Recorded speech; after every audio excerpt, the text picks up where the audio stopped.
فَبِمَا رَحْمَةٍ مِّنَ اللَّهِ لِنْتَ لَهُمْ وَلَوْ كُنْتَ فَظًّا غَلِيظَ الْقَلْبِ لَانفَضُّوا مِنْ حَوْلِكَ فَاعْفُ عَنْهُمْ وَاسْتَغْفِرْ لَهُمْ وَشَاوِرْهُم فِي الْأَمْرِ فَإِذَا عَزَمْتَ فَتَوَكَّلْ عَلَى اللَّهِ إِنَّ اللَّهَ يُحِبُّ الْمُتَوَكِّلِينَ۔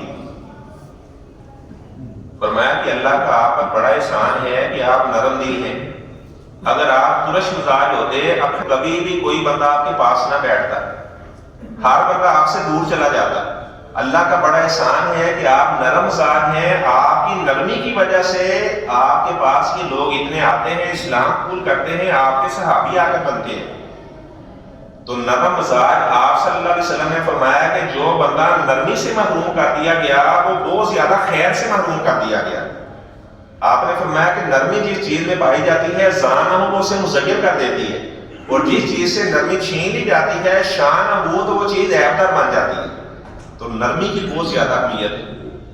بعض لوگ اپنے گھر سے باہر جب نکلتے ہیں تو بڑے نرم بن جاتے ہیں، لیکن اپنی بیوی کے حق میں بڑے متشدد ہوتے ہیں، بڑے اکڑ مزاج ہوتے ہیں، بڑے سخت ہوتے ہیں۔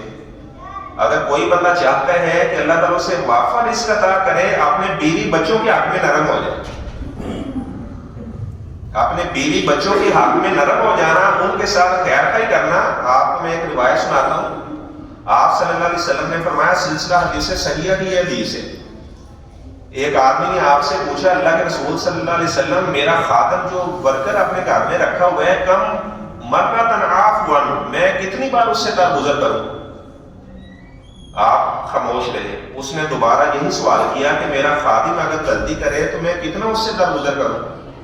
تو آپ صلی اللہ علیہ وسلم نے فرمایا اوف عنہ فی یوم 70 مرہ، اگر آپ کا ورکر، آپ کا خادم، آپ کے گھر میں کام کرنے والا ملازم اگر ایک دن میں 70 بار بھی غلطی کرتا ہے تو 70 بار آپ اسے درگزر کرو۔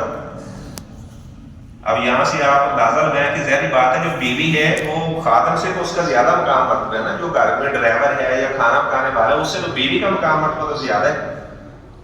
خادم سے 70 مرتبہ درگزر کرنے کا حکم دیا گیا ہے، تو بیوی اگر غلطی کر لیں تو آپ اندازہ لگائیں اس سے کتنا نرمی والا معاملہ کرنے کا حکم دیا گیا ہوگا۔ اور آپ صلی اللہ علیہ وسلم نے فرمایا مسلمانوں میری امت کے لوگوں میں نے تمہیں یتیموں کے بارے میں اور بیویوں کے بارے میں بہت زیادہ اللہ سے ڈرایا ہے۔ بیویوں کے بارے میں اللہ تعالیٰ سے ڈر کر زندگی بسر کرنا۔ تو جو نرمی کو لازم پکڑتا ہے اپنے بیوی بچوں کے حق میں تو اللہ تعالیٰ اسے وافر رزق عطا کرتے ہیں۔ اور آپ صلی اللہ علیہ وسلم نے فرمایا خیرکم خیرکم لأہلہ، آپ نے فرمایا کہ سب سے اچھا وہ بندہ ہے جو اپنے اہل و عیال کے ساتھ نرمی کرنے والا ہے۔ لیکن آج کل آپ دیکھیں طلاق کی کتنی ریشو، اتنے زیادہ طلاق والے معاملات آ رہے ہیں کہ وہ جناب بندہ پریشان ہو جاتا ہے، چھوٹی چھوٹی بات پر طلاق دے رہے ہیں۔ خالہ کی بیٹی کو بیوی ہے جناب اس سے طلاق دے رہے ہیں، حالانکہ ایک رشتہ اگر ٹوٹ جائے تو پورے کا پورا خاندان تباہ ہو جاتا ہے۔